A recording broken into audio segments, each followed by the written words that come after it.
Here is a cold, calculating, devious man who took pleasure from inflicting both physical and mental torment on his victim. Yeah, evil. In a normal and quiet English village between 2014 and 2017 lived a kind young man named Benjamin Field. But what no one knew was that he was manipulating people from the very beginning, right to the point where he eventually destroyed the lives of 2 neighbors, all while pretending to care for them. His story is one of deceit, betrayal, and cold-blooded manipulation. Benjamin Luke Field was born on October 27, 1990, in Market Harborough in Leicestershire, East Midlands. His father was an Enfield Baptist minister, and his mother was a former Liberal Democrat politician who had also worked for Age Concern. Benjamin had a brother named Tom and a sister named Hannah. The Fields were known for their big Easter egg hunts and Bible readings in their garden. Despite their warm gatherings, some neighbors thought the family came off as a bit cold, as if they believed they were better than everyone else. Benjamin's dad often compared himself to Jesus, which the neighbors found quite strange. With such high expectations placed on them, Benjamin and his siblings were raised to be not just model citizens, but leaders in whatever they chose to do. According to Ben himself, none of his relationships, not even with his own family, were based on any form of love. He grew up in a cold, emotionless, and clinical environment, which led him to think he was above everyone. He was arrogant, completely emotionless, and had no sense of empathy. These traits carried over to his time at Bishop Stopford School, where he eventually came to be known as a distant and unlikable young man. One former classmate described him as in love with his own intellect, while another said he was always a loner and had no close group of friends. There were times when Ben would try to socialize with classmates, but it was usually only when he wanted something. On one occasion, Ben ran for class president and started talking to other students as if he was their friend and genuinely cared about them. But once he lost the election, he never spoke to most of them again, showing that for him, relationships were just about what he could get out of them. He spent most of his time in the library reading books and learning complicated new words just to show off his intellect. He'd then slip these words into conversations to seem superior. Ben also loved arguing with teachers and often corrected them in a condescending way, for which he was constantly scolded, given how arrogant he was. Although he was actually smart, his ego held him back. His brother had already taken his math A-levels early and was heading to Cambridge University to study music, while Ben struggled through his A-levels, ending up with just average grades. In the end, he went to Buckingham University to study English literature, but this was a far cry from the heights his brother had reached. Ben carried his unpleasant and arrogant personality with him to university, where he quickly became unpopular with both students and lecturers. An article about him said, "For him to succeed, someone else had to fail." But it was an act. The police would later uncover messages where Ben admitted to feeling unworthy and inadequate.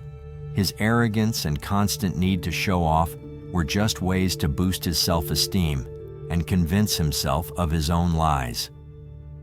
Since he wasn't doing so well academically, Ben looked for other ways to feel powerful and reinforce his sense of superiority.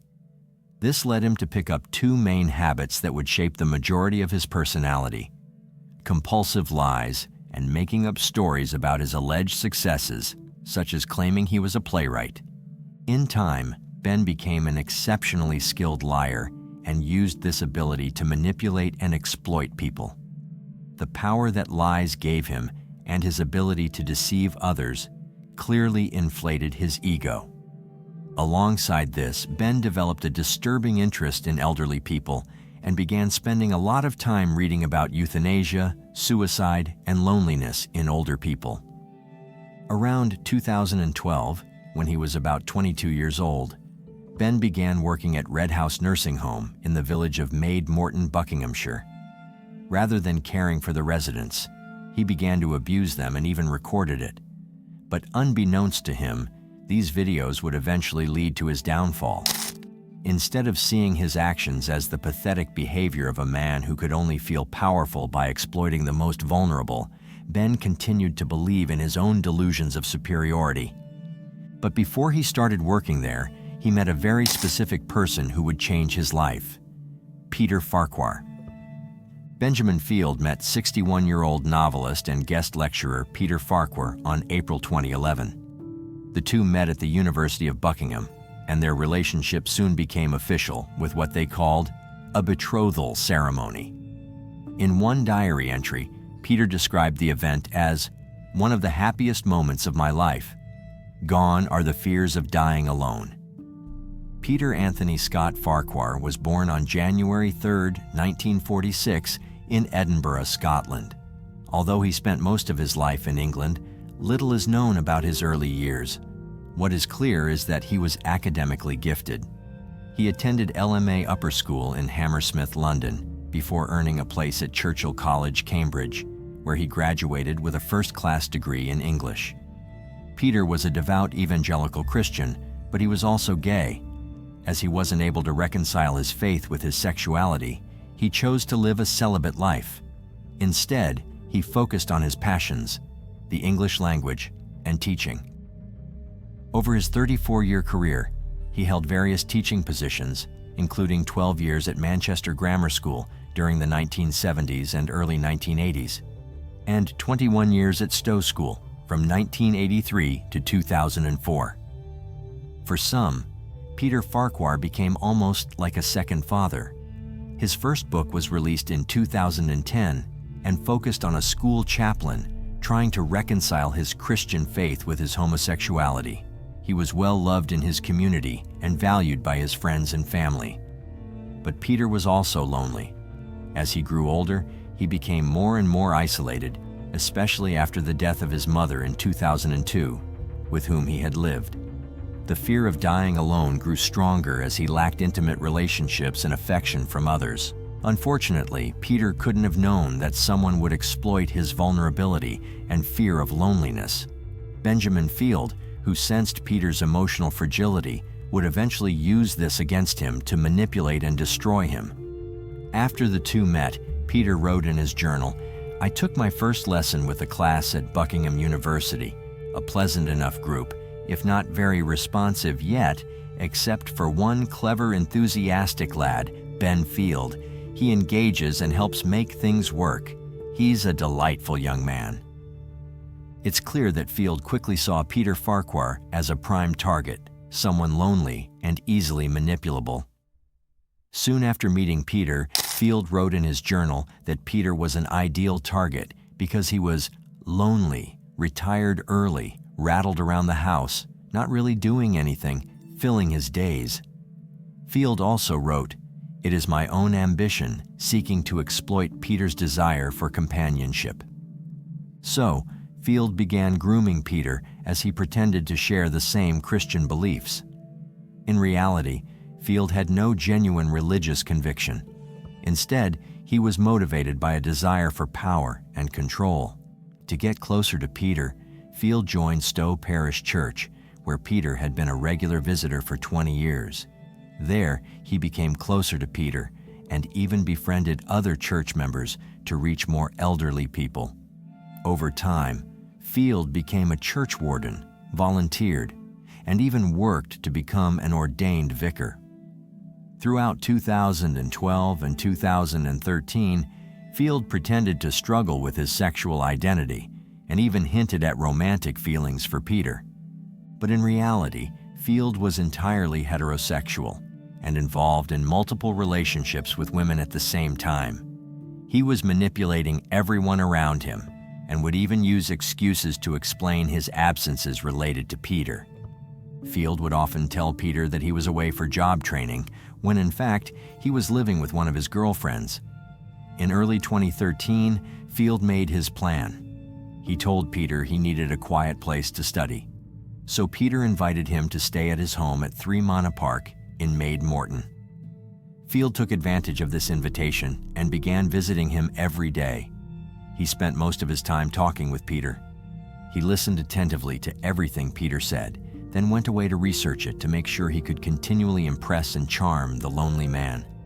Field threw himself at the center of Peter's world and frequently told Peter how much he loved and cared for him. In his journal, Peter wrote, "Please God reward Ben for his goodness to me and others. He's taking his job at the care home very seriously as he helps old people with their dementia. He's too close to death and more interested in it than he should be." There's a tragic irony in Peter asking God to reward the very man who would eventually kill him. Soon, Field was given a key to Peter's home, which allowed him to come and go as he pleased. With his access secured, Field began manipulating Peter to change his will and leave his house to him. He now had a new plan. In October 2013, Benjamin Field declared his love for Peter Farquhar, a man more than 40 years older, and told Peter he wanted to move in with him. As the police later noted, Peter was deeply in love with Field and saw him as the answer to his prayers and the person who wouldn't let him die alone. Peter's lack of experience in relationships made him unable to see the danger he was facing, and he didn't question why a man so much younger would want to be with him. It's possible that Peter had concerns, but was too afraid of losing the connection to address them. Their relationship seemed to be more emotional than sexual, but it was clearly very important to Peter. He wrote in his journal, "We drove to Dunbeacon. At the summit, Ben said the reason he wanted to live in Buckingham was to be with me. We hugged and embraced each other. I can't believe this has happened. Ben can love me. A miracle if ever there was one." Field eventually moved in with Peter. He chose January 3rd, 2014, which was Peter's 68th birthday, to move closer to the inheritance. Peter wrote, "Ben made this an exceptional and wonderful birthday. He presented me with a beautiful jet and mother-of-pearl knife. He asked me formally and with great beauty if we could be betrothed. He wanted to be mine. I accepted with all my heart." A betrothal ceremony is a formal engagement but not legally binding like a marriage. For Field, it was a perfect manipulative tool to secure his position with Peter and move closer to his goal of getting his money. However, Field couldn't help but boast online about his true feelings towards Peter. He wrote, "Here's the deal. I pay for nothing and will hang out with him until his eventual death. Win-win.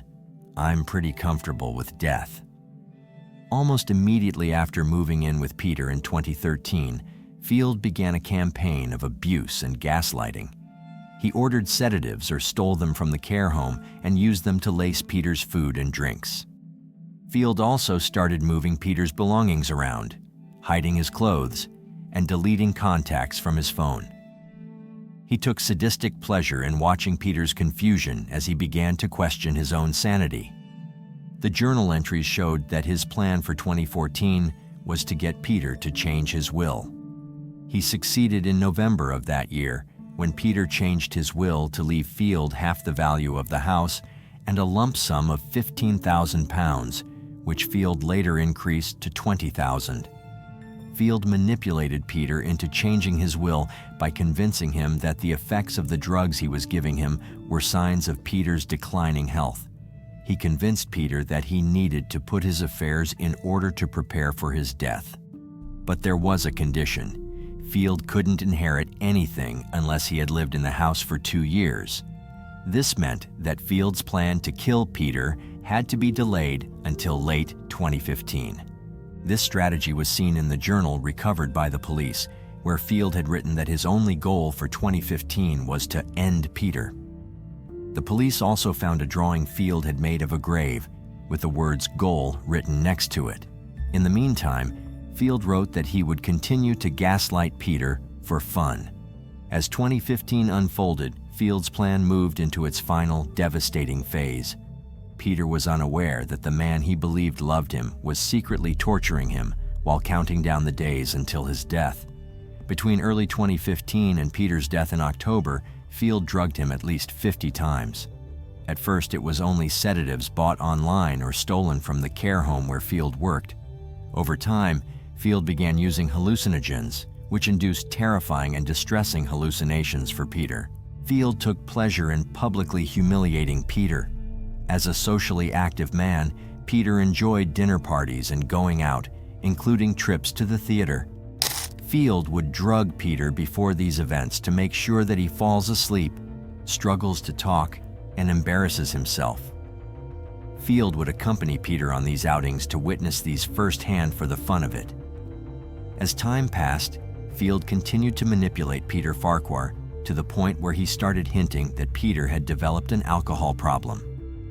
As the months passed, especially in the weeks leading up to Peter's death, Field worked to convince Peter's friends and family that he was struggling with alcoholism and went so far as to post about it online.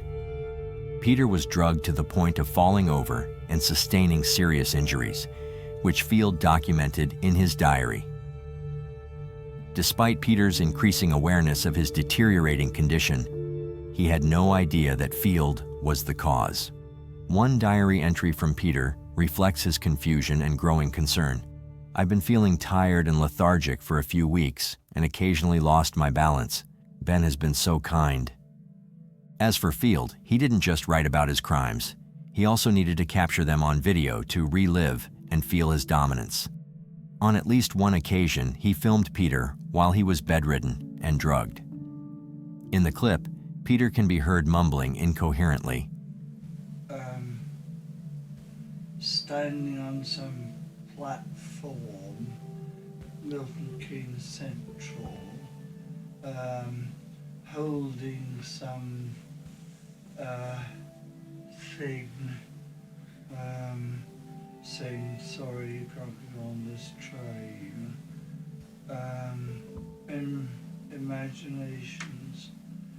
But now I'm aware, I'm aware,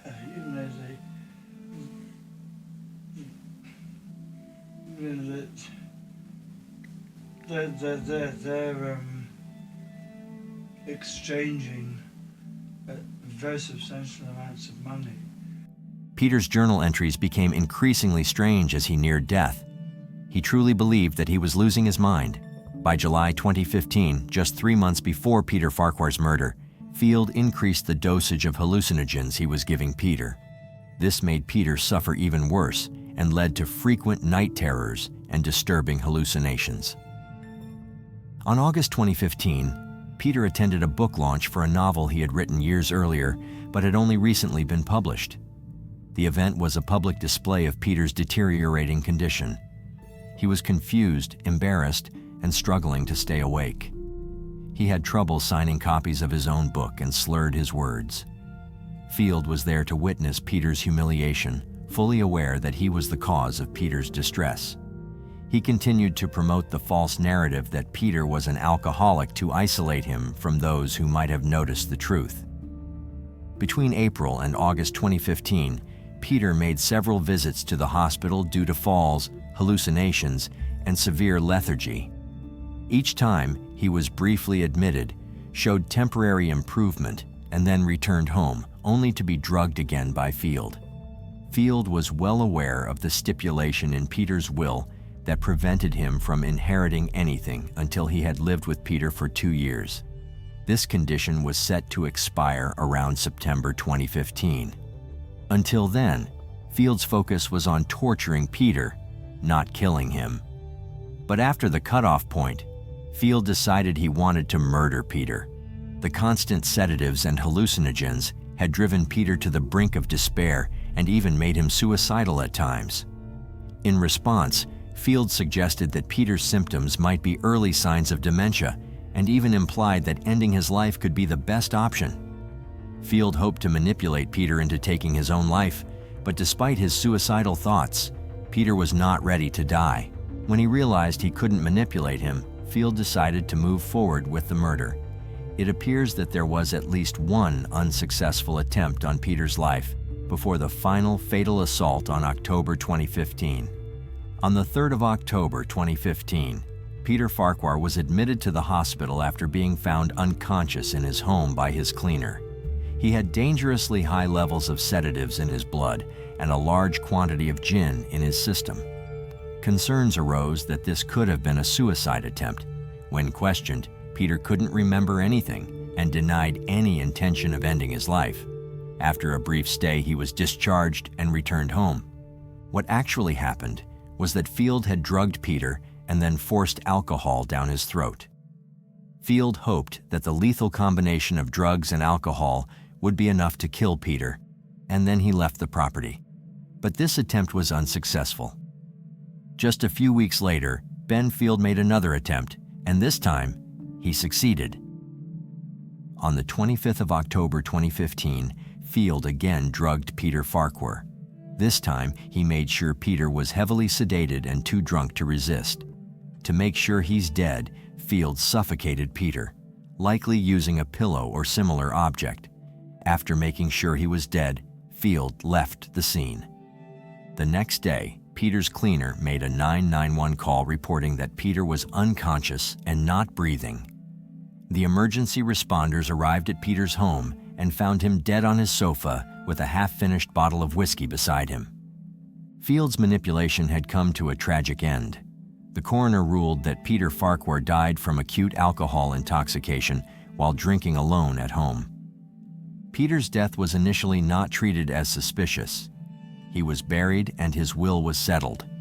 Field inherited half of the proceeds from the sale of Peter's house, which amounted to £60,000, which he then used to buy a flat for himself. It's heart-wrenching to think that Peter spent the final years of his life believing he had found someone who loved and wanted to care for him, only to discover that the person he trusted was plotting his death. Eventually, Ben Field got caught and was brought into court. There, confessed to drugging Farquhar, claiming he did it because his partner was often awake at night and making noise, which disturbed his sleep. One of the most heartbreaking pieces of evidence was a photo showing Mr. Farquhar with his face bruised from falling. For months he had been tormented by his mysterious illness, seeing numerous doctors and undergoing tests. Meanwhile, Fields calculated everything to the max. He would often call 999 on purpose to make it seem like Peter was doing it with possible dementia. But Peter Farquhar was not the only one who was tortured by Ben Field. Benjamin Field was introduced to Miss Moore Martin by Peter Farquhar in November 2014 and manipulated her in a disturbingly similar fashion. Despite the 57-year age gap, he exploited her loneliness and won her affection. He even took a photo of her performing a sexual act to use it for blackmail if needed. To make her feel closer to him, Field gave her several items, including a framed picture with the words, "I'm always with you," beneath it. She hung this picture above her dresser, a clear sign of how much she cared for him. He also gave her a hand counter and asked her to click it every time she thought of him. In her notes, she mentioned how often she used the counter and expressed her love for him. Field continued his schemes. He lied about needing a new car and received £4,400 from Miss Moore Martin. He even told his younger brother Tom that he was seriously ill with a kidney condition and needed a dialysis machine, which was another lie. But Miss Moore Martin fell for it and handed over £27,000. Even worse, he went so far as to manipulate her during a phone call with her bank and made her believe her money was going to save his life. She genuinely cared, telling the bank she didn't want to be selfish and keep everything for herself. But Ben didn't stop there. He wrote fake messages on her mirror, pretending they were from God, just to get her to change her will.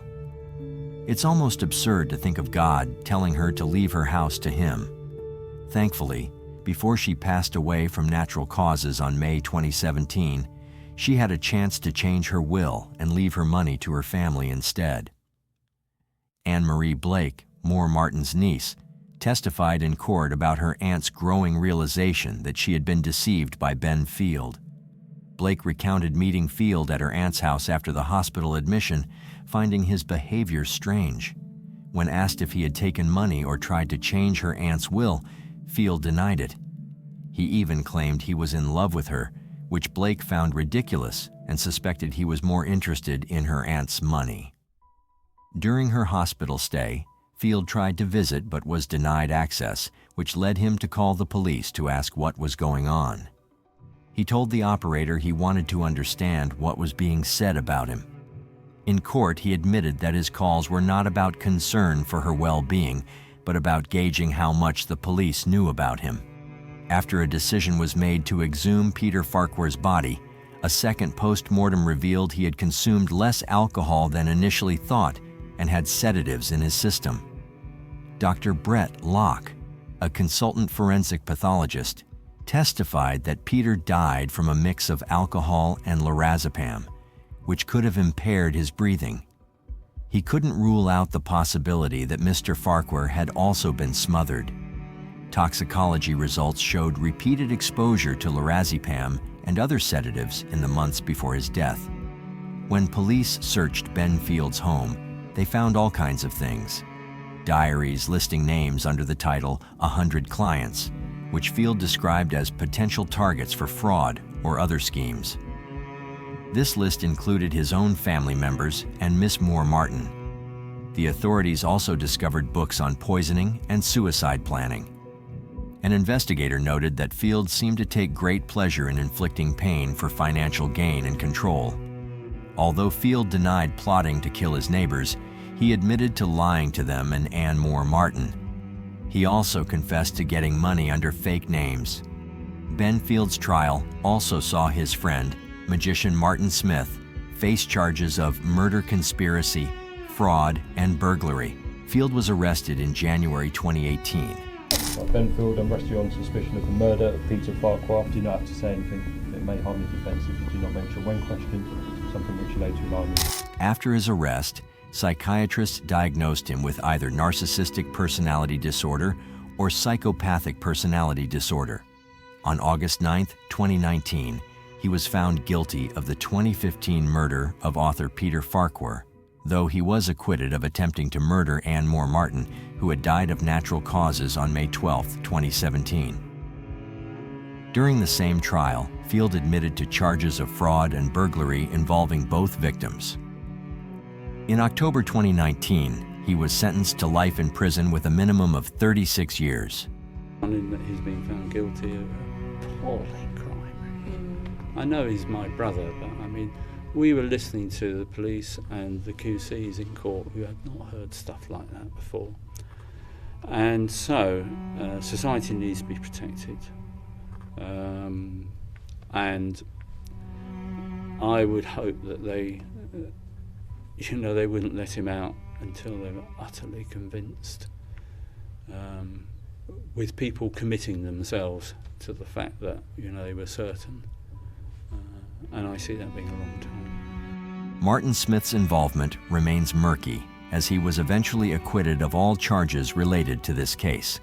There were suspicions that he might have been part of Field's schemes, but the court found insufficient evidence to link him directly to the crimes. Tom Field, Benjamin's younger brother, was also acquitted of a fraud charge. But if it hadn't been for the renewed investigation after Peter Farquhar's exhumation, Field might have been walking free today. What do you think motivated Benjamin Field to target Peter Farquhar and Ann Moore Martin? Was it purely financial gain, or do you believe there were other psychological factors at play? Comment down below. If you want more videos like this, please consider dropping a like, subscribe, and hit the notification bell so you don't miss out on more true crime videos. Take care and see you in the next one.